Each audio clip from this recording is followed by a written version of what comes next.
Bismillahirrahmanirrahim. Assalamualaikum warahmatullahi wabarakatuh. Alhamdulillah Alhamdulillahirrahmanirrahim.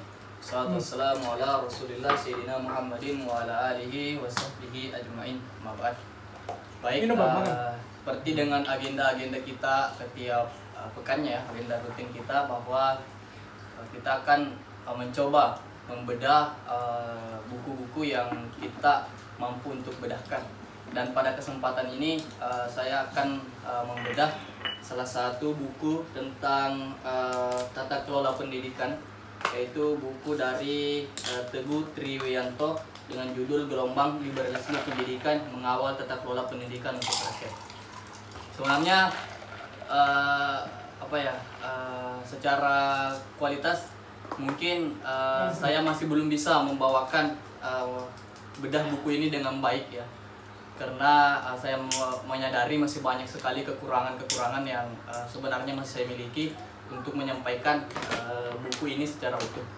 Karena itu saya mohon maaf sebesar-besarnya ketika nanti dalam bedah buku yang saya bedah ini itu masih banyak sekali kekurangan dan masih banyak sekali ketidakjelasan yang nanti mungkin akan didapatkan.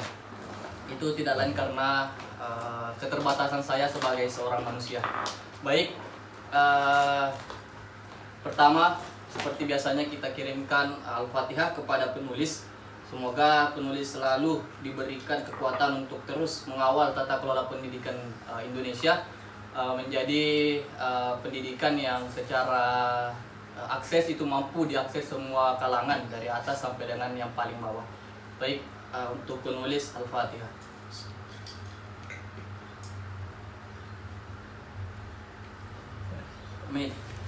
Baik, pertama-tama saya akan memperkenalkan penulisnya ya, yaitu beliau adalah Teguh Triwiyanto. Terakhir saya lihat kemarin biografinya, beliau sekarang itu sudah bergelar doktor ya. S1, S2 dan S3-nya itu di UNY sebelah. Jadi beliau itu adalah jurusan Administrasi Pendidikan. Kalau di UIN itu namanya Manajemen Pendidikan Islam atau MPI, kalau di Universitas Negeri itu namanya Administrasi Pendidikan. Semuanya sama. Makanya dalam satu himpunan itu dihimpun bersama, yaitu IMAPS, Ikatan Mahasiswa Administrasi Pendidikan, Manajemen Pendidikan dan Manajemen Pendidikan Islam. Jadi mereka sebenarnya satu kesatuan untuk secara jurusan, tapi hanya dengan berbeda di universitas, makanya namanya juga berbeda. Beliau ini lahir di Selawi, Tegal pada tanggal 24 Desember 1977 dan menyelesaikan pendidikannya di SDN 3 Kedung Banteng, SMP Negeri 1 Pangka dan SMA Negeri 2 Selawi, Kabupaten Tegal. Kemudian setelah itu melanjutkan S1, S2 dan S3 di UNY. Sepanjang karir beliau sudah termasuk yang produktif ya. Ada beberapa kemarin saya lihat artikel yang ditulis, kemudian ada Scopusnya, kemudian ada beberapa karya ilmiah yang beliau ciptakan. Beliau juga pernah menjabat sebagai sekretaris jurusan atau sekjur di jurusan Administrasi Pendidikan di Universitas Negeri Malang. Jadi saat ini beliau adalah dosen di Universitas Negeri Malang, dan juga beliau ini pernah menjadi kepala laboratorium penelitian di Universitas Negeri Malang. Baik, yang pertama saya akan menyampaikan kata pengantar ya, yang ditulis oleh Ki Darmaning Tias. Beliau adalah pengurus Persatuan Keluarga Besar Taman Siswa di Yogyakarta. Beliau memberikan kata pengantar untuk buku yang ditulis oleh Teguh Triwiyanto ini. Beliau memulai kata pengantarnya dengan undang-undang, yaitu Undang-Undang Dasar 1945 pasal 31, yang isinya adalah intinya adalah setiap warga negara itu wajib mengikuti pendidikan dasar dan pemerintah wajib untuk membiayainya. Namun setelah itu beliau memberikan kacamata realita hingga detik ini bahwa masalah akses pendidikan terlebih kaum miskin itu masih menjadi problem yang besar, karena pemerataan pendidikan itu masih menjadi mimpi di siang bolong di tengah rezim yang meliberalisasi pendidikan berkualitas menjadi barang mewah yang tak semua rakyat dapat mengaksesnya. Jadi beliau melihat pendidikan saat ini itu adalah masih ada dikotomi ya antara kaum miskin dan juga dengan kaum kaya. Jadi dari kacamata itu beliau mengatakan bahwa perbedaan itu yang menjadi masalah hingga saat ini, bahwa semua lapisan masyarakat itu belum bisa mengakses pendidikan, dan itu menjadi barang mewah bagi para kaum miskin. Beliau juga melakukan perlawanan yang panjang untuk melawan gelombang liberalisme pendidikan di Indonesia. Beliau menulis bahwa perlawanan panjang untuk melawan liberalisasi pendidikan itu membutuhkan integrasi kuat atau integritas kuat. Dan itu jauh dari liputan media massa, media cetak, apalagi televisi. Meskipun gerakan ini punya dampak luas terhadap sosial kemanusiaan, publik belum tentu mengetahuinya. Sebagai contoh, beliau pernah melakukan perlawanan panjang untuk penghapusan RSBI ya, RSBI. RSBI itu adalah Rintisan Sekolah Bertaraf Internasional. Jadi dulu itu Kemendikbud itu mempunyai beberapa model sekolah ya. Ada sekolah penggerak, yang terbaru sekarang itulah sekolah penggerak ya, sekolah penggerak. Ada sekolah rujukan, beberapa model sekolah, dan dulu itu pada tahun 2011 itu ada sekolah RSBI atau sekolah bertaraf internasional. Dan itu dianggap sebagai hal yang diskriminatif terhadap warga, karena yang pertama tarif dengan biayanya mahal, kemudian di dalamnya juga itu bisa melunturkan budaya-budaya nasional ya, karena pengantar-pengantar yang digunakan itu adalah bahasa Inggris, sehingga dikhawatirkan siswa itu akan lupa ataupun menomorduakan kebudayaan sendiri, misalnya bahasa Indonesia dan kebudayaan-kebudayaan yang lain. Oleh karena itu Ki Darmaningtyas ini melakukan gerakan perlawanan untuk melawan salah satu model sekolah yang dirintis oleh Kemendikbud, yaitu RSBI dan juga sekolah berstandar nasional. Nah, dalam perlawanan tersebut beliau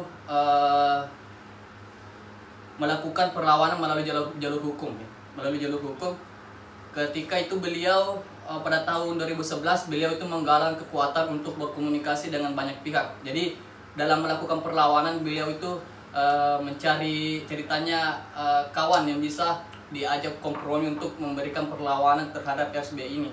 Ada beberapa lembaga yang beliau sebut seperti LBH Jakarta, ICW, Elsam, PSKH atau Pusat Studi Kebijakan Hukum, dan sejumlah individu yang aktif dalam gerakan pendidikan hingga hasil yang dihasilkan adalah muncul sebuah gagasan dan langkah konkret untuk melakukan gugatan ke Mahkamah Konstitusi. Jadi mereka menempuh jalur hukum sampai dengan ke Mahkamah Konstitusi. Dan akhirnya pada sidang 8 Januari 2013, Mahkamah Konstitusi membatalkan status Rintisan Sekolah Bertaraf Internasional dan Sekolah Bertaraf Internasional dengan pembatalan yaitu pasal 50 ayat 3 Undang-Undang Nomor 20 Tahun 2003 tentang Standar Nasional Pendidikan yang menjadi dasar SBI dan SBI ini. Jadi RSBI dan SBI ini tuh punya dasar hukum, tapi karena beliau melihat bahwa pendidikan ataupun model RSBI ini adalah sebuah yang bertentangan dengan ideologi pendidikan itu sendiri dan bisa melunturkan nilai-nilai budaya, makanya beliau melakukan perlawanan dan akhirnya berhasil dimenangkan di Mahkamah Konstitusi, sehingga RSBI ini atau sekolah dengan berstandar internasional dan SBI ini itu dihapuskan oleh Mahkamah Konstitusi. Kemudian bukan hanya gelombang liberalisasi itu memasuki pada akses pendidikan dasar. Beliau juga melihat bahwa globalisasi itu mulai merambah kepada perguruan tinggi.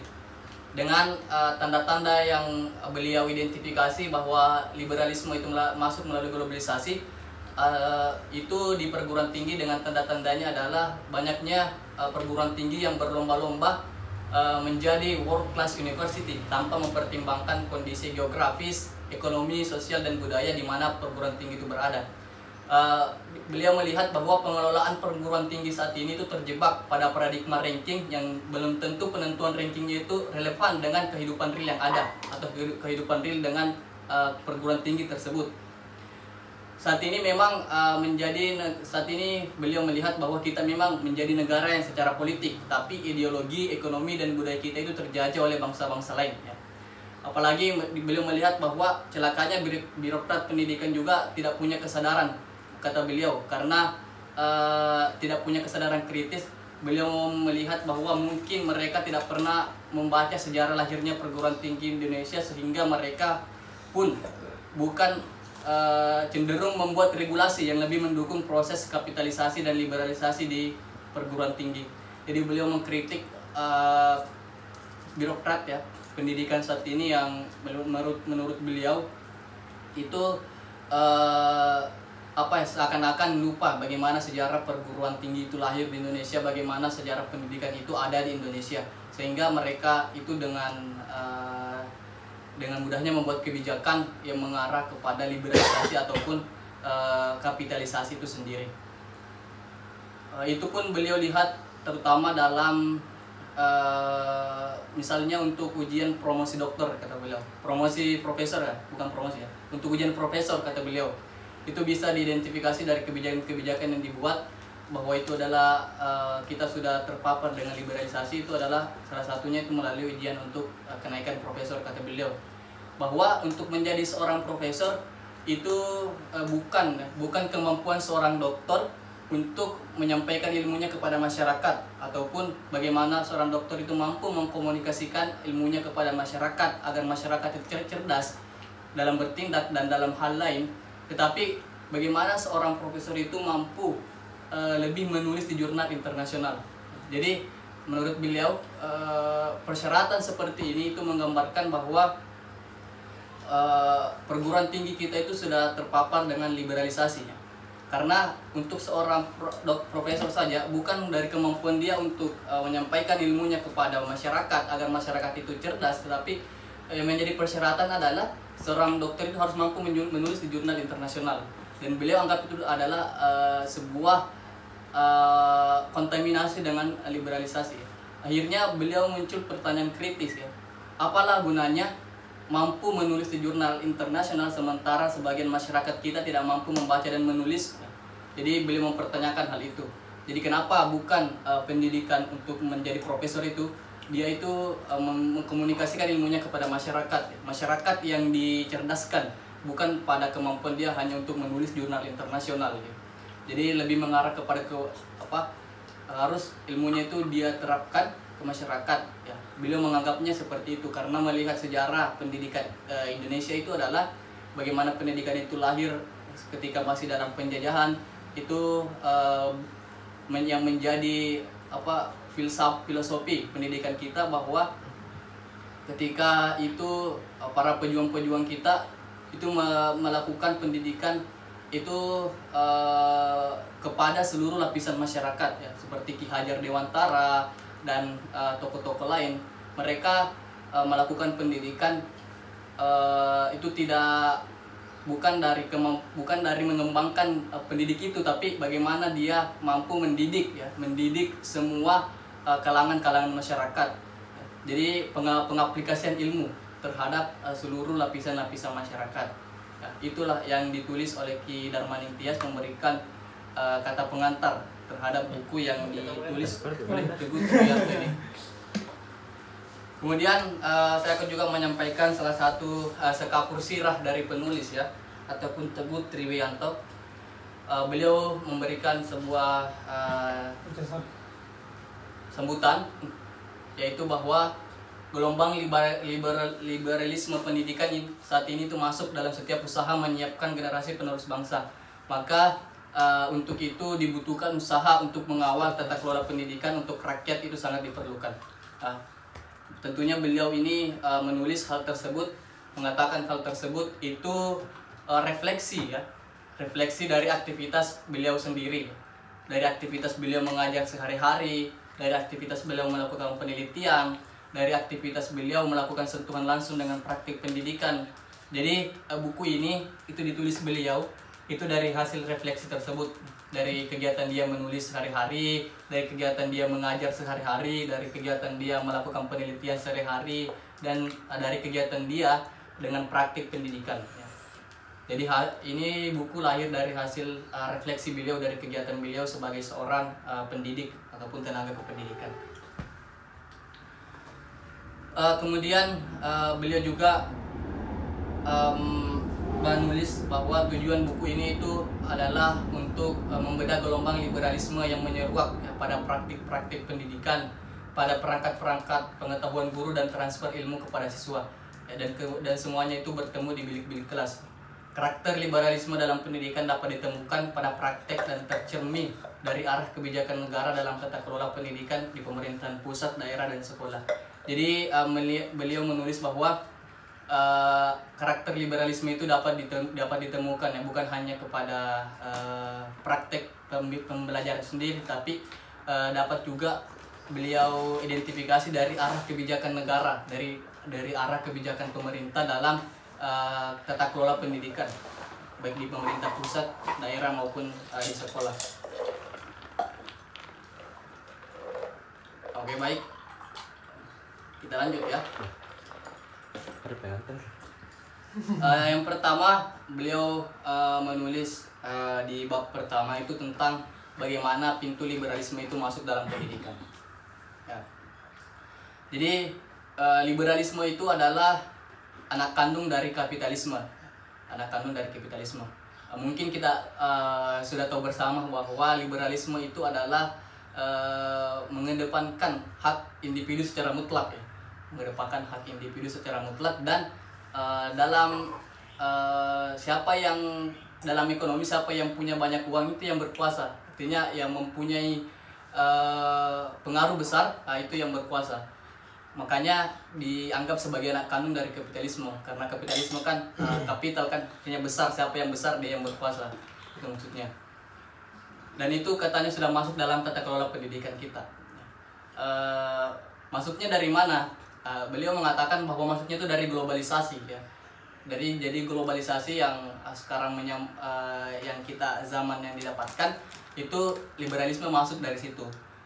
Dan yang menjadi penggerak siapa? Jadi yang menjadi penggerak liberalisme itu adalah negara-negara maju ya.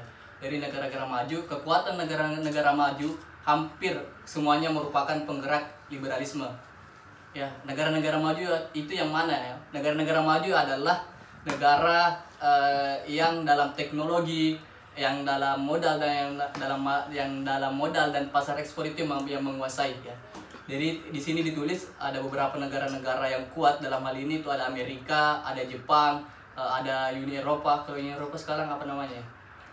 Uni Eropa. Uni Eropa kayaknya gabung beberapa negara Eropa ya. Jadi bukan Rusia ya? Uni Soviet itu. Uni Soviet itu Rusia.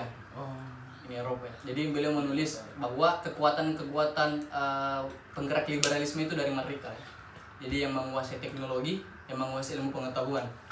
Nah, akhirnya memunculkan perspektif di masyarakat bahwa asing itu lebih baik daripada lokal. Asing lebih baik daripada lokal. Dan itu mempengaruhi dalam dunia pendidikan. Jadi muncul beberapa masalah ya, ataupun stigma ataupun perlakuan di masyarakat. Yaitu misalnya beliau menulis akhirnya hal tersebut memunculkan praktik-praktik ya, praktik-praktik yang menyimpang, misalnya jual beli ijazah atas nama dia, begitu maksud beliau, yang menjadi gambaran pendidikan kita saat ini. Kenapa semua itu bisa terjadi? Karena beliau melihat bahwa ada produsen, ada konsumen, dan ada peluang ya. Jadi ada produsen, ada konsumen, dan ada peluang. Dan peluang kepentingan itu adalah untuk segera mencapai tujuan tanpa proses yang memadai. Mereka menganggap bahwa semua itu dapat diselesaikan dengan uang ya. Jadi sekali lagi beliau melihat bahwa lebih mengarah kepada pasar ya, karena ada pasar di situ. Artinya yang menjadi hal utama adalah uang gitu. Jadi bisa dibeli jasa, bisa dibeli hal-hal lain yang menjadi bagian dari pendidikan. Dan itu semuanya pengaruhnya dari itu, globalisasi menurut beliau. Dan negara itu menjadi agen yang tidak berdaya menghadapi perilaku yang hadir karena memang ada pasar, dan inilah peluang. Dan pada akhirnya semuanya diserahkan kepada pasar. Itu menurut beliau. Kemudian beliau juga menulis untuk pintu liberalisme pendidikan itu adalah hal-hal yang disebabkan adalah misal pada ketidaksetaraan pendapatan ya. Ketidaksetaraan pendapatan misalnya di kota dan di desa, menurut beliau. Bahwa ketidaksetaraan pendapatan itu merupakan cermin dari ketidaksetaraan akses pendidikan. Jadi ketidaksetaraan pendapatan juga memberikan efek kepada ketidaksetaraan akses pendidikan. ya beliau mengangkat contoh misalnya untuk seorang guru ya, untuk melaksanakan tugas itu biasanya guru itu berputar-putar penempatannya hanya di daerah perkotaan ya. Sementara guru dengan siswa itu secara nasional itu memadai.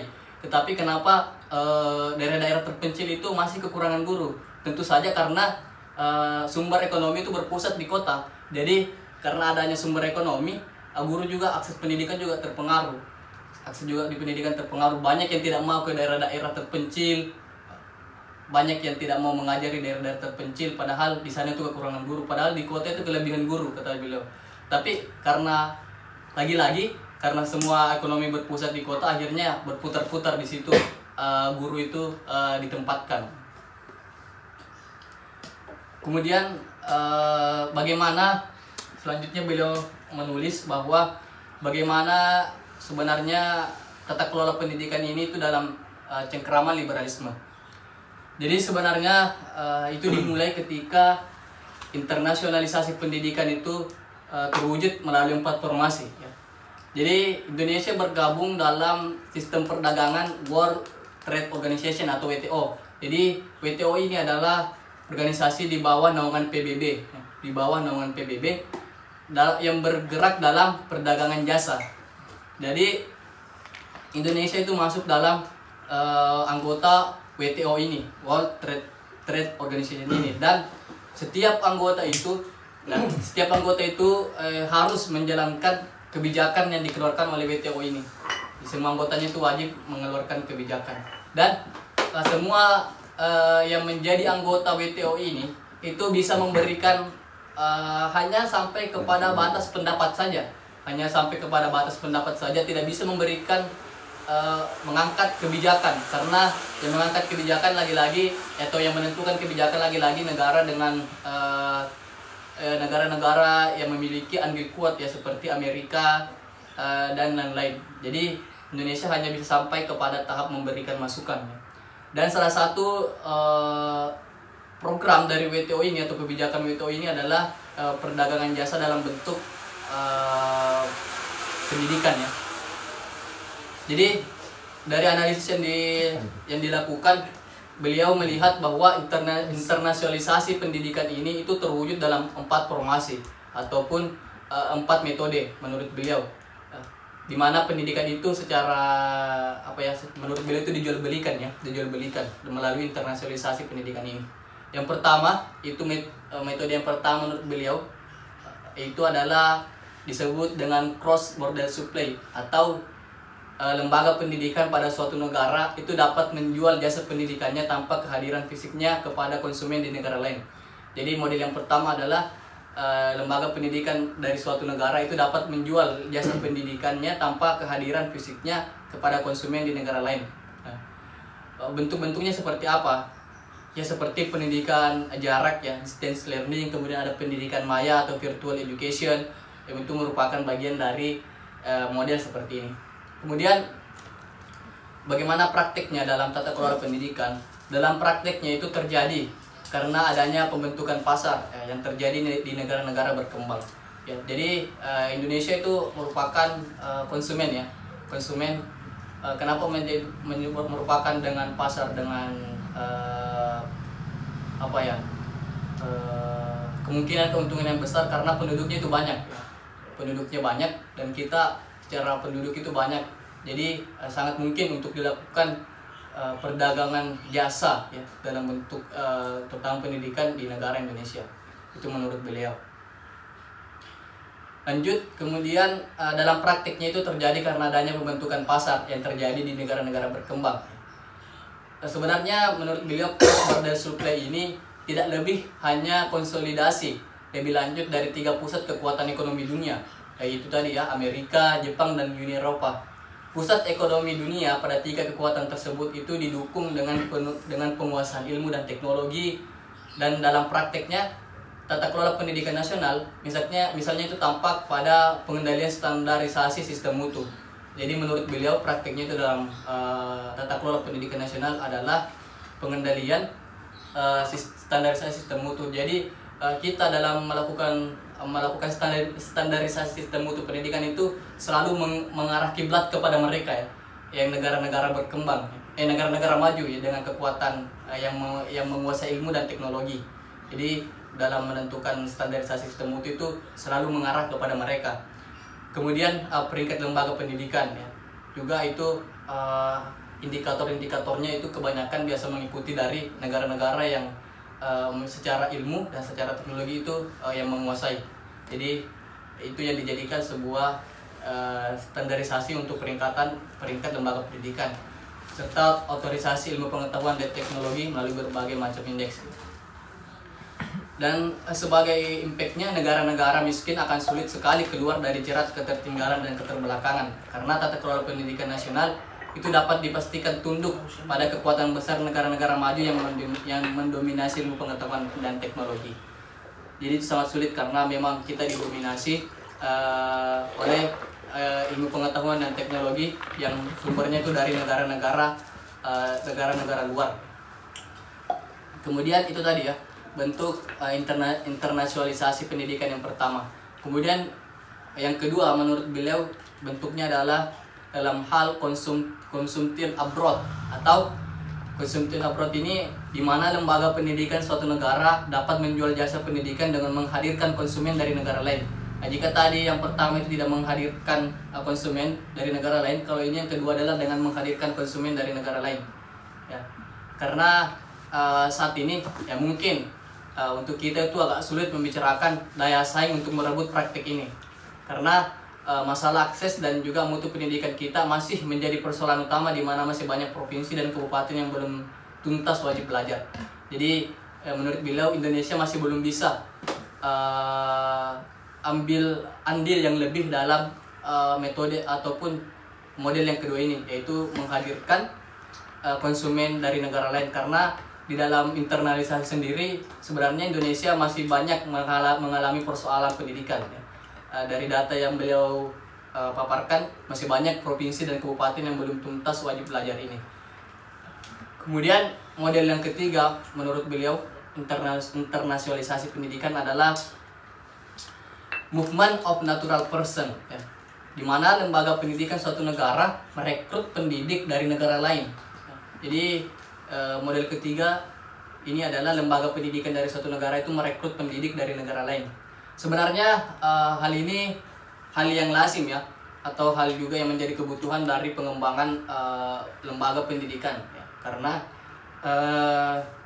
namun juga dari sisi negatifnya dalam praktik tata kelola pendidikan nasional itu kita akan mengalami ketidakpastian mutu pendidikan. Karena apa? Karena kita ditinggal oleh pendidik-pendidik terbaik dari negeri ini.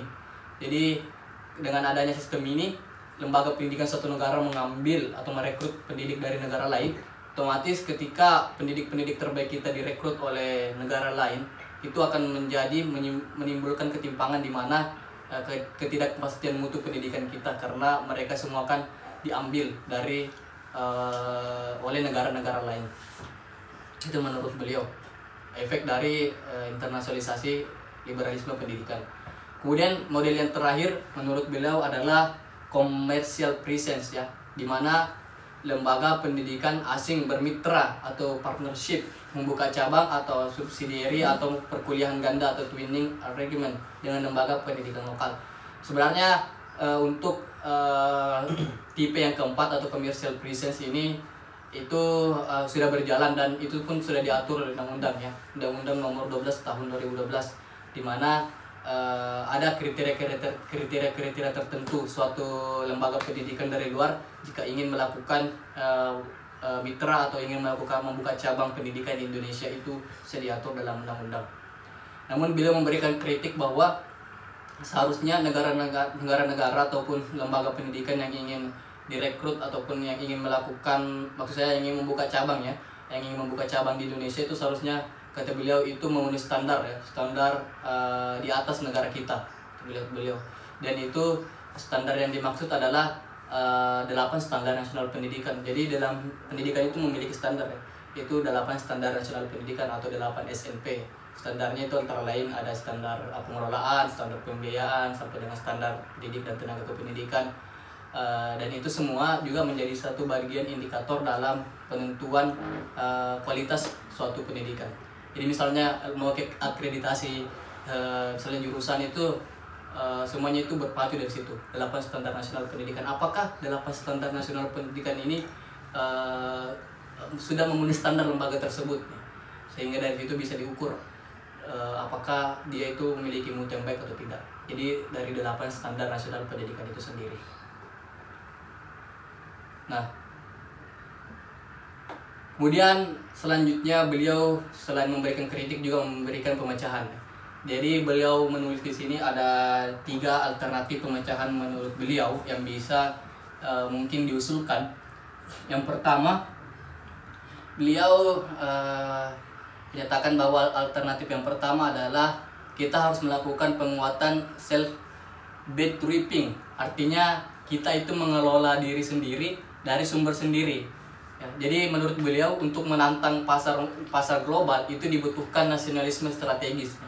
Jadi untuk menantang pasar global itu dibutuhkan nasionalisme strategis. Kemudian beliau juga mengangkat contoh bagaimana pendahulu-pendahulu kita seperti misalnya Ki Hajar Dewantara, seperti Tan Malaka, seperti Soekarno dan Bung Hatta dan lain-lain tokoh yang lain. Mereka adalah produk-produk pendidikan barat ya.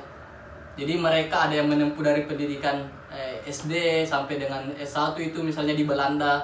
Jadi dari situ bahwa mereka sudah melakukan pendidikan itu di luar negeri ya. Dan namun mereka tidak melupakan nasionalisme, malahan mereka meskipun mereka melakukan pendidikan di luar negeri, tetapi mereka tetap memperjuangkan hak-hak warga negara ataupun hak-hak bangsa Indonesia. Jadi menurut beliau itu yang harus ditanamkan, bahwa kita membutuhkan nasionalisme strategis ya. Meskipun kita dengan berbagai cobaan, tetapi yang paling utama itu adalah kita harus melakukan nasionalisme dalam dunia pendidikan itu sendiri. Oleh karena itu beliau mengutip Ki Hajar Dewantara yang mengatakan bahwa budaya bangsa sendiri itu seharusnya dipakai ya.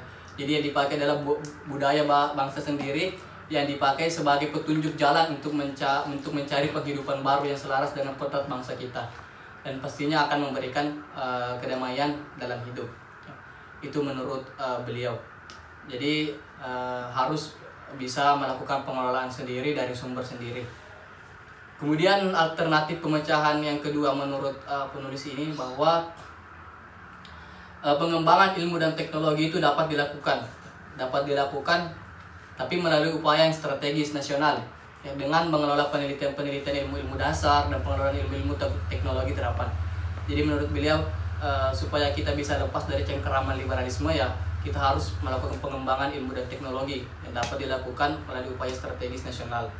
Kemudian alternatif yang ketiga menurut beliau, bahwa upaya tata kelola pendidikan tinggi itu harus tetap melalui proses demokratis dengan melibatkan masyarakat. Secara umum proses tersebut terwujud dalam otonomi perguruan tinggi diiringi dengan akuntabilitas atau pertanggungjawaban terhadap masyarakat. Otonomi tidak mengarah pada lepasnya tanggung jawab pemerintah.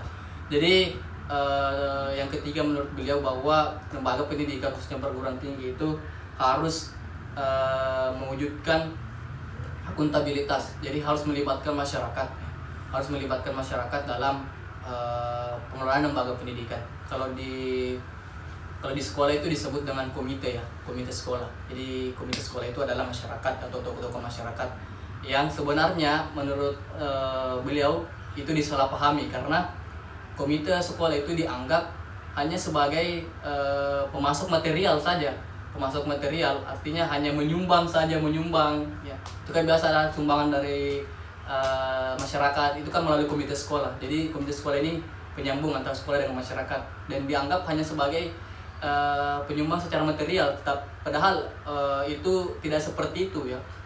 Fungsi utamanya adalah komite sekolah itu mampu, di mana pendidikan yang dijalankan suatu lembaga pendidikan itu harus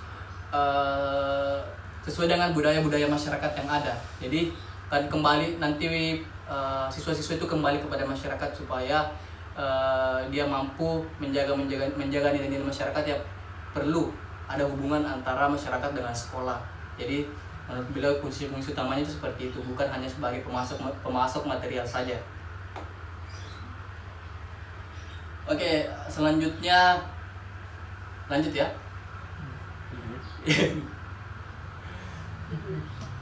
Kayak agak berat ini dik, kalau saya juga merasa bahwa buku ini terlalu melebar gitu. Karena diskusi dulu lanjut. Kemudian selanjutnya bagaimana tata kelola buruh ya. Dalam tata kelola buruh dalam memperkuat karakter bangsa dalam cengkerama liberalisme saat ini. Bagaimana kanunnya itu lah, apalagi? Apanya? Ini buku dia bab per babnya seperti anak tangga atau bagaimana? Tidak seperti anak tangga. Anak tangga kan dari bawah atau maksudnya secara umum baru lebih khusus. Ya, secara umum secara umum dulu baru khusus. Secara umum khusus karena yang pertama bahas itu bagaimana liberalisme masuk tuh. Kemudian yang mempengaruhi di pendidikan apa itu tadi semua. Begitu sampai akhir. Kalau misalkan seperti itu mungkin bisa sambil diskusi. Iya, atau bagaimana? Ya, bisa diskusi dulu terus lanjut. Nah, sebelum lanjut atau tunggu sampai selesai serta ada penjelasan. Tergantung nyamannya gitu. Iya. Anjay, kenyamanan lagi.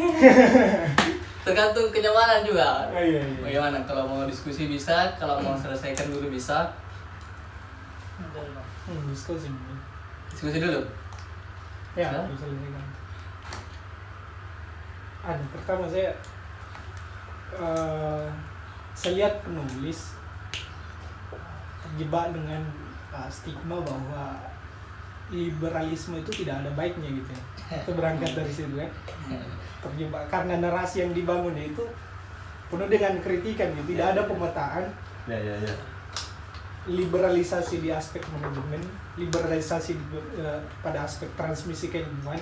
Saya pikir beda ya. Karena kalau dibilang liberalisasi dari bentuk transmisi keilmuan itu sangat bagus justru. Nah, sedangkan liberalisasi dalam aspek manajemen pendidikan itu ya itu yang memang perlu untuk kemudian dibenahi, tapi di situ letak yang perlu kita kritisi dari sosok penulis ini, karena saya katakan tadi awal bahwa terjebak dengan stigma bahwa liberalisme itu tidak ada baiknya gitu. Padahal fakta historisnya bahwa justru produk-produk yang liberal dari aspek transmisi keilmuan yang justru berkembang narasi-narasi keilmuan yang dibangun kan. Jadi mungkin ada tanggapan dari pembedah gimana kira-kira untuk aspek itu gitu ya. Tanggapan pembedah ya. Jadi kalau menurut saya secara pribadi ya, dengan segala keterbatasan bahwa sebenarnya tujuan utama dari beliau menulis ini itu adalah bagaimana pendidikan kita saat ini itu tidak ada diskriminatif ya antara pendidikan dari semua kalangan ya. Oleh karena itu beliau menulis bahwa mengawal tata kelola pendidikan untuk rakyat. Jadi di mana pendidikan itu semuanya harus bisa diakses oleh semua lapisan masyarakat. Dan juga kenapa beliau bisa mengatakan seperti itu, karena beliau melihat secara historis bahwa tujuan pendidikan kita adalah untuk mengembangkan semua masyarakat. Jadi bukan hanya masyarakat tertentu, tapi semua golongan yang ada di masyarakat sampai dengan yang paling bawah. Itu menurut beliau. Tetapi semuanya terhalang ya, dan berlipat ganda beratnya karena maksudnya liberalisme. Jadi itu beliau, dan akhirnya beliau menulis ini bagaimana liberalisme itu masuk ke dalam sendi-sendi pendidikan dan bagaimana liberalisme itu mempengaruhi tata kelola pendidikan dan sehingga malah mempersulit untuk mendapatkan pendidikan bagi rakyat. Itu menurut beliau. Tapi kalau saya memberikan sebuah kritikan ya, bagaimana pandangan bahwa liberalisasi itu dalam hal transmisi ilmu itu sebenarnya baik, namun dalam sisi yang lain misalnya dalam tata kelola pendidikan itu masih perlu untuk ditindaklanjuti ya. Sebenarnya saya sepakat ya bahwa dalam hal transmisi ilmu ataupun dalam hal transfer ilmu ya dalam kehidupan sehari itu memang butuh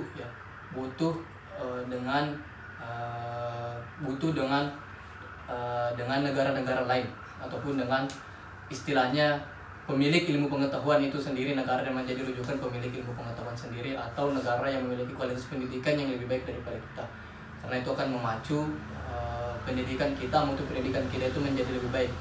Dan itu merupakan salah satu internasionalisasi pendidikan seperti yang dijelaskan tadi. Itu adalah merupakan salah satu internasionalisasi pendidikan di mana negara lain atau lembaga pendidikan lain itu negara lain bisa masuk dalam lembaga pendidikan negara lain untuk menuntut ilmu. Jadi kalau saya memandang hal itu adalah hal yang baik dalam hal transmisi ilmu. Namun dalam hal tata kelola pendidikan masih perlu untuk ditindaklanjuti, karena pendidikan kita itu punya dasar sendiri, ya, punya kebudayaan sendiri, dan itu harus terus dilanjutkan. Oleh karena itu salah satu tujuan pendidikan adalah untuk mewariskan atau pewarisan budaya dan transmisi budaya. Jadi jangan sampai dengan globalisasi yang ada, dengan liberalisasi yang ada, itu terpengaruh. Ya. Jadi menjadi sebuah benteng bagi kita bagaimana mengelola pendidikan supaya budaya-budaya pendidikan itu dapat terus terjamin sampai generasi selanjutnya. Jadi saya rasa seperti itu untuk pandangan saya mengenai statement tadi yang dibangunnya. Itu kalau sekolah-sekolah internasional begitu itu punya pemerintah atau swasta? Sekolah-sekolah internasional sekarang tidak ada sekolah rintisan internasional. Swasta. Jadi yang ada sekarang itu ya model-modelnya itu ada sekolah penggerak, ya, ada sekolah rujukan. Nah kalau di Sapin ini masuk dalam sekolah rujukan. Ya sekolah rujukan. Rujukannya internasional. Rujukan dari Kemendikbud. Jadi memang ada beberapa model sekolah, ada sekolah penggerak, ada sekolah rujukan. Yang bagaimana sekolah rujukan? Sekolah rujukan ya kayak ini Sapin, yang secara ada indikator tersendirinya. Ada indikator tersendirinya setiap sekolah itu, model-model sekolah. Indikator tersendirinya. Tapi itu kan punya swasta itu. Maksudnya apakah pemerintah juga di situ? Kan Ya semua sekolah di Indonesia itu ya harus terkoneksi dengan Kemendikbud. Harus punya bisa mendapat ijazah pendan. Iya. Tapi itu maksudku apalagi Kayak cuman cara untuk menutupi bahwa itu taraf internasional. Karena pada kenyataannya di situ SD Muhammadiyah Sapin terpampang yang jelas bahwa dia bertaraf internasional. Kurikulum internasional. Jangan sampai di rujukan hanya sebagai simbol untuk menutupi taraf internasional. Karena tidak ada kekuatan dasarnya. Iya, karena sudah dicabut kekuatannya. Menutupi sekolah unggulan kalau SMA 1 unggulan sudah dihapuskan. unggulan nggak ada unggulan. So rata-rata pakai nomor-nomor orang. Itu tadi mungkin kuliah tadi tuh pertanyaannya Ical, mungkin lebih meminta pandangan apakah betul yang dimaksud dengan penulis buku ini seperti itu yang dikatakan Ical, apakah dia betul-betul sangat anti liberal sehingga tidak mampu membedakan antara liberalisasi dalam aspek transmisi keilmuan dengan manajemennya. Itu mau dipastikan dulu apakah betul maksud penulis seperti itu menurut materi. Mungkin saya menanggapi pertanyaan Ical seperti itu. Nah itu yang pertama. Yang kedua terkait tadi kan dibilang pemerintah ini selalu mau membangun budaya pendidikan kita itu seperti apa sih? Yang ingin dibangun itu seperti apa? Dan apakah memang ada budaya pendidikan yang dari awal seperti itu yang perlu dipertahankan atau bagaimana? Karena saya kurasa dimanapun itu selama baik ya diambil, dan dari luar negeri kan ya itu saya lebih menangkapnya bukan karena pengaruh liberalismenya, tapi pengaruh dari ketidakmampuan kita untuk mengcounter apa-apa yang tidak baik dari liberalisme. Jadi bukan saya liberalismenya yang salah menurut pribadi, dan kan saya tidak masuk langsung dengan pendidikan, jadi orang luar yang berbicara terkait ini. Jadi boleh jadi ada masukan bagaimana. Ya, baik, yang pertama tadi itu ya tanggapan bahwa apakah penulis ini Betul, itu yang memang dikatakan anti liberalisme seperti itu ya. Sebenarnya kalau saya secara pribadi masih belum bisa menentukan ya, karena saya hanya baca baru satu karyanya ya. Dan masih banyak karya yang lain yang beliau tulis. Bisa jadi di karya-karya lain juga beliau menulis dengan hal-hal lain. Jadi di buku ini bagaimana? kalau di buku ini ya hanya dia mengungkap gelombang anunya, maksudnya bagaimana liberalisme masuk dalam tata kelola pendidikan. Dia masuk dalam situ. Dan dia menulis secara umum bahwa kita terpengaruh ya, karena kita adalah bukan negara dengan pemilik ilmu pengetahuan, jadi kita mengikut kepada mereka. Tergantungan ya katanya. Semua negara-negara yang berkembang yang tergantung dari negara-negara yang memiliki ilmu pengetahuan, yang memiliki teknologi seperti itu. Nah, kemudian juga yang kedua, bagaimana kebudayaan yang mau dibangun ya, bagaimana kebudayaan Indonesia dalam hal pendidikan. Ya, budaya asli budaya aslinya pendidikan Indonesia itu seperti apa ya. Kalau kita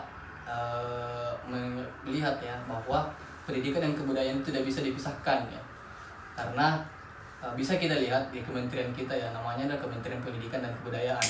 Jadi memang pendidikan dan kebudayaan itu adalah satu hal yang suatu hal yang saling berkaitan, bahwa pendidikan adalah transformasi budaya. Misalnya di samping itu juga pendidikan penerus kebudayaan ya. Jadi kebudayaan yang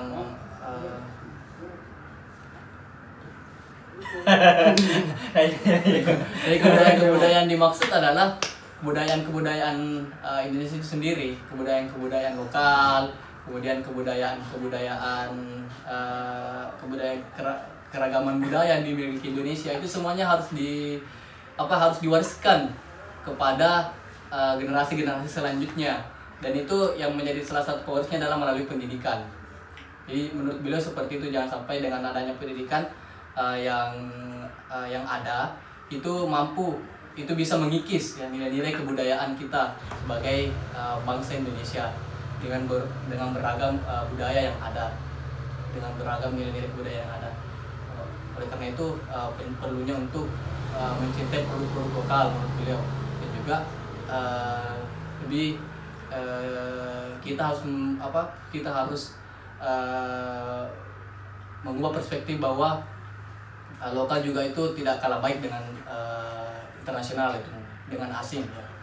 Jadi seperti itu, dan saya tahu seperti itu. Oleh karena itu misalnya di mata-mata pelajaran itu ada yang hutan lokal, kemudian ada apalagi kemarin berbagai pembelajaran daerah ya.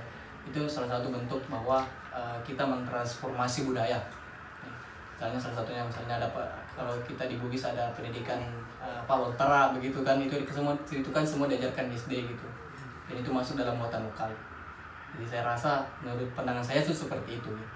Itu kebudayaan yang harus dilestarikan dan dimasukkan dalam pendidikan.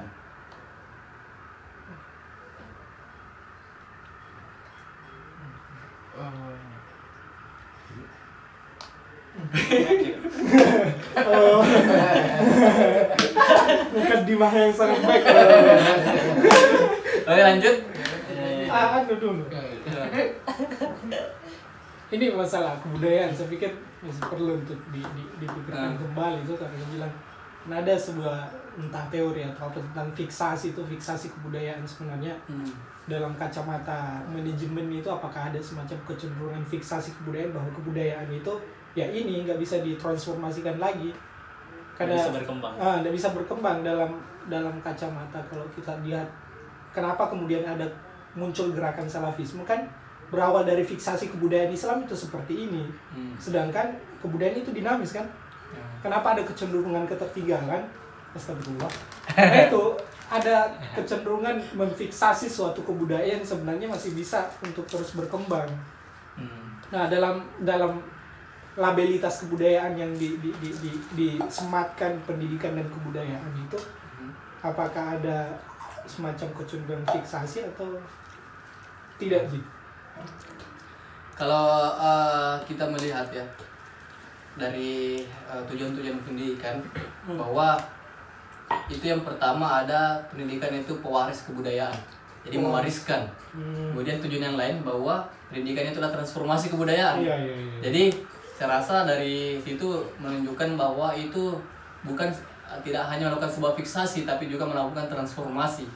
Jadi pendidikan kebudayaan itu harus tetap berkembang sesuai dengan zaman yang ada, harus tetap eksis dengan zaman yang ada, tetapi tidak meninggalkan keaslian dari budaya itu. Yang saya tangkap seperti itu. Jadi yang diwariskan itu ya diwariskan, selain diwariskan juga melakukan pendidikan juga transformasi. Proses pewarisannya itu ya ada transformasi juga. Ya. Jangan sampai diwariskan dalam bentuk fiksasi. Sudah fix ini bahwa ini adalah budaya yang tidak bisa diganggu-gugat. Misalkan tidak ada pengembangan dan itu yang terus diwariskan. Tapi tujuan pendidikan itu Tujuannya seperti itu. Banyak sebenarnya. Ada pewarisan budaya, kemudian ada transformasi budaya. ya dikasih. Kalau transformasi budaya itu gimana? Kan Transformasi kayaknya selama ini yang kita dapat di sekolah dulu SD kayaknya lebih ke itu tadi. Warisan. Pewarisan saja. Transformasi ya apa kebudayaan kita itu dalam era globalisasi bukan berarti tidak bisa berkembang, maksudnya itu harus tetap bisa kita menjaga transformasi luntur. ya tidak luntur ki ceritanya. Maksudnya benturinnya itu seperti apa? Karena kan ya misalnya dulu SD itu buatan lokal ya. Bahasa daerah. Iya bisa daerah pewarisan kok. Ya. Nggak ada maksudnya pengembangan apa itunya. Ya betul-betul murni cuma diajari cara menyusun. Sementara kalau dulu waktu SD kita sementara ya itu toh SMP sudah tidak ada, SMA tidak ada. Nah itu maksudnya transformasinya itu seperti apa? Bentuk realnya lah bagaimana? Digitalisasi kayak gimana mungkin bukan. Kalau transformasi kebudayaan, maksudnya transformasi itu kalau transformasi itu kayak apa ya? Dia berubah bentuk ya. Ya, berubah bentuk tapi tidak meninggalkan hal-hal apa? Tidak meninggalkan nilai-nilai kasihannya. Saya tangkap seperti itu. Dan itu banyak. Bentuknya. Itu transformasi itu banyak. Ya. Salah satu bentuknya misalnya masuk dalam dunia ekonomi. Ya.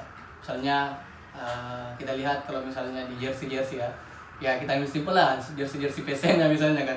Itu kan masih apa ya? Salah satu bentuk bahwa pendidikan lokal itu apa kebudayaan lokal itu bukan berarti hanya bisa didapat atau diterapkan di lokal saja, tapi bisa diterapkan di banyak hal ya.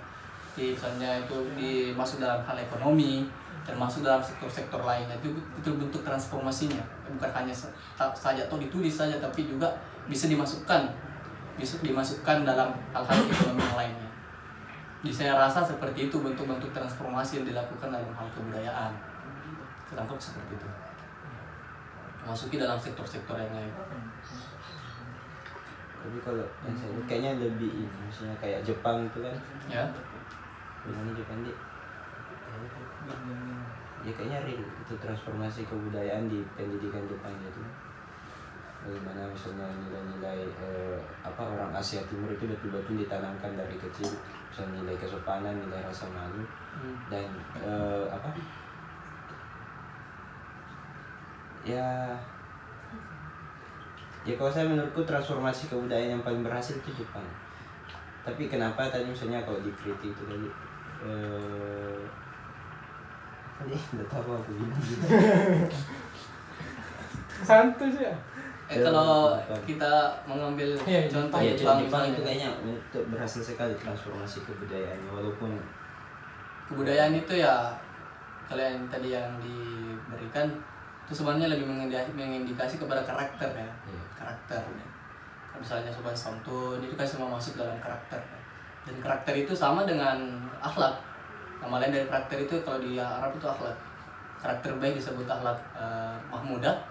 Kalau karakter buruk ya akhlak mazmumah ya.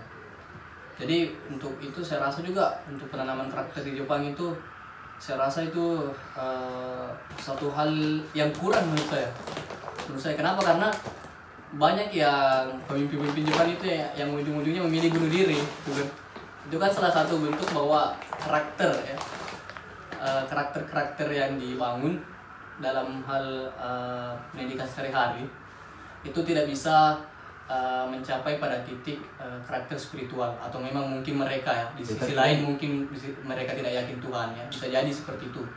Tapi karakter-karakter yang kehidupan sehari-hari dalam hal-hal spiritual itu masih belum bisa dicapai. Menurut saya seperti itu. Ya, justru itu berhasil. Saya sebenarnya Berhasil ketika dia mengaku bahwa dia korupsi dan mengundurkan diri dari jabatannya, saya sebenarnya sudah masuk di taraf spiritual itu. Dan mungkin terkait bunuh diri ya, kita perlu tahu dulu bagaimana agama mereka kan. Satu agama mereka memang tidak diharamkan untuk bunuh diri, jadi ya saya rasa wajar-wajar saja dia tidak memasukkan sebagai taraf, sebagai tolak ukur ke spiritual mereka seperti itu. Jadi perlu dicari tahu dan jadi perlu dikaji ulang ya. Kaji ulang bagaimana. Misalkan kejujuran, nilai-nilai kejujuran kan sebenarnya itu lebih cocok sebagai untuk spiritual. Terlalu jauh ketika masalah bunuh diri, karena bunuh diri itu lebih cenderung ke Islam buat salah. Jangan sampai kita mau monopoli agama. Bahwa agama itu yang paling benar.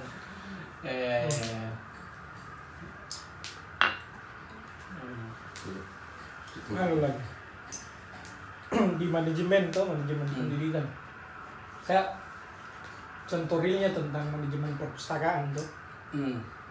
Kita tahu bahwa perpustakaan Inggrisnya library itu.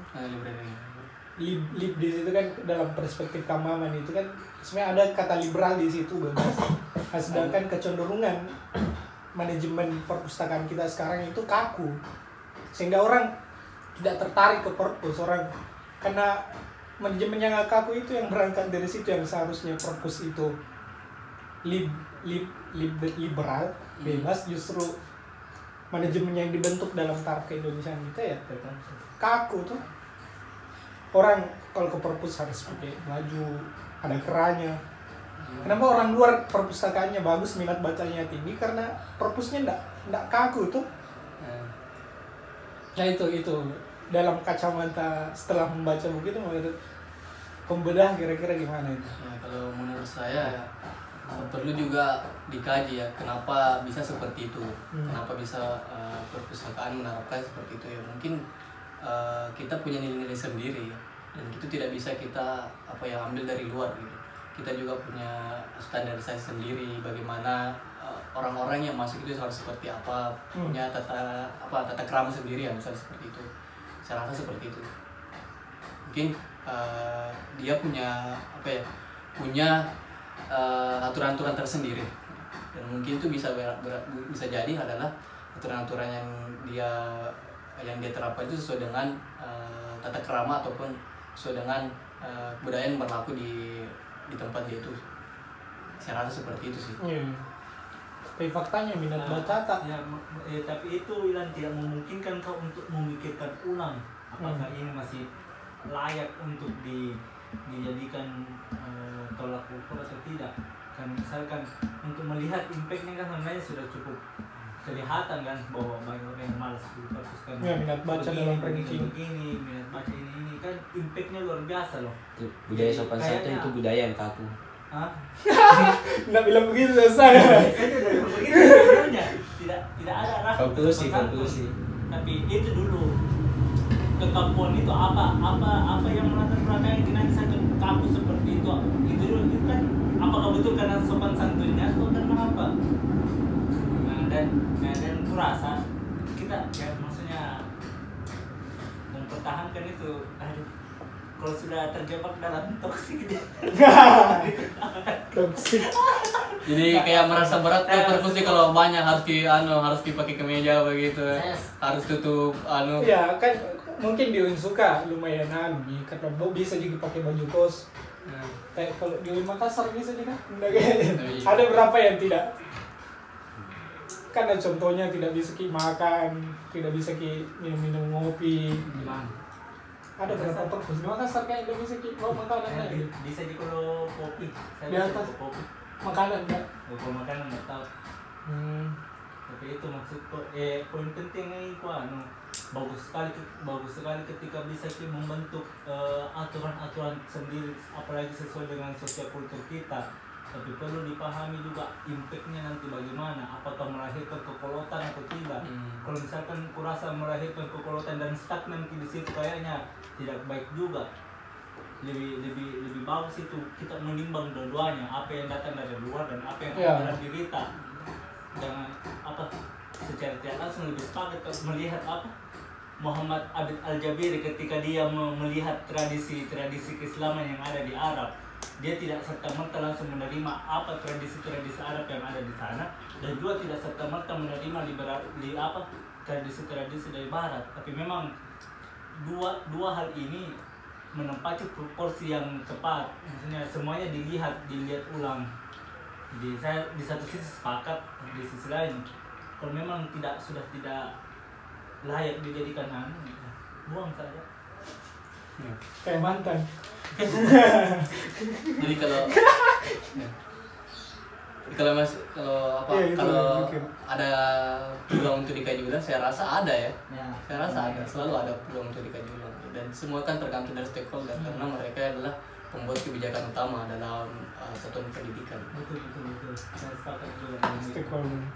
Bagus kalau misalkan ada perubahan seperti itu. Tapi itu saya takut sekali terjebak pemerintah dengan istilah mempertahankan kebudayaan. Takut sekali. Kebudayaannya Karena kalau sudah terjebak nih ya, jangan sampai stagnan pendidikan tak ingin melestarikan sesuatu dirasa tidak layak mempertahankan. Iya, seharusnya kan fokus santai Inklusivisme. Menurutku. Lanjut ya. Ya, lanjut. lanjut. Baik, selanjutnya adalah tata kelola guru ya. Wah, guru ini. Guru lagi. Calon-calon istri. Anak orang lain saja diajar. Ya, selanjutnya bahwa beliau juga menulis bahwa lautan liberalisme juga terus mengimpit dunia pendidikan, menjadi persoalan membangun karakter bangsa menjadi berlipat-lipat susahnya. Kemudian juga setelah itu beliau mengatakan bahwa pendidikan itu adalah kunci untuk membangun karakter bangsa yang seharusnya membuat rakyat menemukan ya karakter mereka sendiri ya, dan membantu mereka untuk bertindak berdasarkan praktik tersebut. Karena karena kebudayaan itu sama halnya dengan alam, itu tidak bisa dibiarkan berkembang dengan sendirinya. Jadi butuh hal lain untuk pengembangannya ya. Dan menurut penulis itu adalah pendidikan. Dan dalam penerapannya yang menjadi garda terdepan itu adalah guru. Jadi guru itu merupakan garda terdepan untuk dan merupakan komponen penentu dalam keberhasilan proses transformasi nilai-nilai, transformasi pengetahuan, ataupun dalam hal transformasi keterampilan kepada siswa. Namun di lain sisi kemampuan guru kita itu sangat tidak menggembirakan ya dari survei yang dilakukan oleh beliau. Faktanya bahwa masih banyak guru dengan kemampuan yang kurang dan itu adalah menjadi masalah secara umum. Jadi kemampuan guru itu ada 4 ya kalau menurut Kemendikbud, ada kemampuan pedagogik, kemampuan kepribadian, ada kemampuan sosial, dan juga ada kemampuan profesional. Kalau pedagogik itu adalah bagaimana dia mengelola pendidikan, mengelola pembelajaran. Kemudian juga kalau kepribadian ya saya rasa semuanya sudah tahu ya, kemampuan kepribadian, kemampuan sosial, dan juga kemampuan guru juga itu harus profesional. Dan menurut fakta yang didapatkan bahwa semuanya itu kemampuan guru Indonesia itu masih belum sangat menggembirakan itu menurut beliau. Dan beliau memberikan solusi untuk hal itu. Jadi menurut beliau bahwa untuk memperbaiki mutu pendidikan itu, bahwa calon guru itu harus mengutamakan minat untuk menjadi guru ya. Jadi menurut beliau yang pertama bahwa kalau calon guru itu yang pertama ya memang dia itu harus minat jadi guru ya. Harus minat jadi guru. Kemudian dia juga harus memiliki kepribadian yang utuh. Juga dia harus menyayangi anak-anak, kemudian harus juga berkelakuan baik, jujur, memiliki kecerdasan yang cukup, dan pasti memiliki kemampuan untuk belajar dan mengajar. Lebih ada itu kuliah kayak dijadikan Apa istilahnya itu? daripada guru kayak jadi istriku. Perfeksionalis ya, perfeksionalis. Memberikan saran secara perfeksionalis ya. Misteri. Ada nih. Namun selama ini dapat disinyalir bahwa dari berbagai pihak bahwa lembaga pendidikan, tenaga kependidikan itu mengalami degradasi. Jadi maksudnya bahwa perguruan tinggi pencetak guru itu mengalami degradasi. Kenapa? Karena indikator degradasinya itu yang pertama, lulusan yang dihasilkan itu kebanyakan tidak menguasai materi belajar yang seharusnya mereka diajarkan di sekolah. Nah, jadi kemudian juga tidak siapnya lulusan itu untuk ditempatkan di luar daerah tempat kelahirannya atau daerah-daerah terpencil. Jadi itu ya menurut beliau bahwa degradasi ya yang dihasilkannya seperti itu. Ada dua, bahwa yang pertama banyak pendidik yang tidak menguasai yang harusnya menguasai materi yang dia ajarkan di sekolah, tapi ketika lulus dari perguruan tinggi mereka itu tidak kuasai. Jadi mereka harus harus belajar lagi untuk jadi guru seperti itu. Karena itu menurut beliau salah satu indikator bahwa degradasi perguruan tinggi kita itu seperti itu. Selanjutnya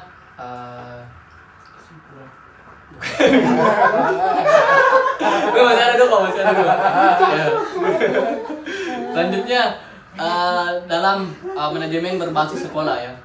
Jadi ada, kalau di pendidikan itu ada istilah manajemen berbasis sekolah atau MBS. Dan menurut beliau penulis bahwa MBS ini itu dicurigai sebagai praktik liberalisme yang paling telanjang di dunia pendidikan Indonesia. MBS, manajemen berbasis sekolah. Jadi MBS itu adalah sekolah itu diberikan otonomi untuk mengelola sekolahnya dalam hal kebijakannya, kemudian dalam hal pengelolaan dananya. Dan itu mereka diberikan dana, misalnya dana BOS ya. Itu kan dana BOS itu dikelola secara otonomi dan sekolah. Dan itu pertanggungjawabannya itu kepada pemerintah itu belum tentu real ya. Nota-nota yang diberikan itu belum tentu real dengan yang dilakukan di sekolah. Jadi menurut beliau itu adalah praktek paling telanjang menurut beliau dalam hal di pendidikan. Tapi seperti itu. Dana BOS. Tapi kalau pemerintah yang kelola lebih bangsat lagi. Lebih bangsat lagi. Ada kepercayaan, mau bisa. Ada tadi Konoha. Kemudian juga memberikan saran ya, bahwa untuk mengatasi tersebut beliau memberikan saran bahwa yang seharusnya ditingkatkan adalah stakeholder ya, atau pemimpin sekolah itu. Oh iya, apa itu stakeholder juga? Stakeholder itu pemangku kepentingan. Pemangku kebijakan. Kayak pemangku penting kebijakan, kayak kepala sekolah. Pengawas ada itu, pengawas juga biasanya. Ya, pengawas, stakeholder. Mereka yang berpengaruh terhadap kebijakan. Stakeholder mereka yang berpengaruh. Nggak pernah datang sekolah kan pengawas tiba-tiba langsung hadir semua guru. Padahal biasa nggak hadir. Nggak ada kan di sekolah itu gitu dulu? Ada, semua sekolah itu ada. Ada pengawasnya. Dan yang melakukan negeri juga apa? Ada swasta juga, karena swasta dapat dana BOS juga. Swasta juga dapat dana. Ada BOS. Kalau dana BOS itu ya setiap jenjang itu berbeda. Kalau di SD itu satu siswa 800.000 itu per kepala. Kepala 800.000. Kalau di MTS atau SMP itu 1.200.000 per kepala. Kalau di SMA 1.400.000. Undang-undangnya begitu nih. Hah? Undang-undangnya begitu. Kalau di undang-undang itu secara umum dikatakan bahwa negara itu memberikan 20% APBN untuk pendidikan. Berarti Jadi 20% APBN itu untuk semua perincian itu tadi SD sekian. Ya itu diatur aku fix korupsi. Ya, makanya kemarin saya itu pernah lihat juga di media sosial salah satu orang pendidikan yang mengatakan bahwa sebenarnya lembaga paling korup itu Kemendikbud ya. Karena misalnya mengangkat contoh katanya dari dana BOS ya. Dana BOS itu dikelola, diturunkan di kabupaten pasti katanya dipotong lagi, sampai di sekolah dipotong lagi. Sampai di siswa juga dipotong dengan bahasa dipotong pajak. Ya. Ada upayanya Nadiem untuk itu kan? Iya. Ya, saya rasa sebenarnya itu terstruktur ya. Susah. Itu kelihatan sekali memang. Ya, upayanya Nadiem ya kalau Pak Pendidikan yang pasti malah situ di pembentukan karakter. Karena katanya semuanya itu dari karakter. Tapi sebenarnya itu ada sistem. Ya, itu sulit untuk dihindari kalau menurut saya. Itu Tommy kesempatannya. Dan seperti itu, bayangkan satu siswa 800.000. Makanya makin banyak jumlah siswa itu makin banyak dana BOS. Jadi seperti ada itu. biasanya itu alasannya dibagi kayak guru honorer. Ya. Alasan gitu kan? Iya alasannya. Iya, di honorer di notanya 600.000, pas sampai di honorernya 300.000 kan. Iya. Kasih yang jauh honorer. Itu kan semua dari katanya bentuk secara telanjang menurut beliau ya, praktik seperti itu. Dulu di mana sekolah tak dulu kita? Nggak ada begitu kita di meme. Oh ini tidak ada, mungkin tidak pernah ke sekolah anu makanya negeri dong. Biar Negeri merasakan nih, Bos. bobroknya. Pakai lula pendidikan. Ya itu yang Kader beliau Muhammadiyah itu kita- terjadi karena gagal pahamnya pengambil kebijakan ya. Jadi menurut beliau itu gagal pahamnya itu pengambil Berarti itu kebijakan. kalau anu lah, kan misalnya 2022 baru tulisannya di situ bos di kursi itu biasa tulisannya bos 2016. Berarti selama 17, 18, 19, 20 kemana itu dana bosnya? Jadi kalau ada sekolah, Enggak maksudnya berarti dana bosnya itu dana bos per tahun kah? iya per tahun.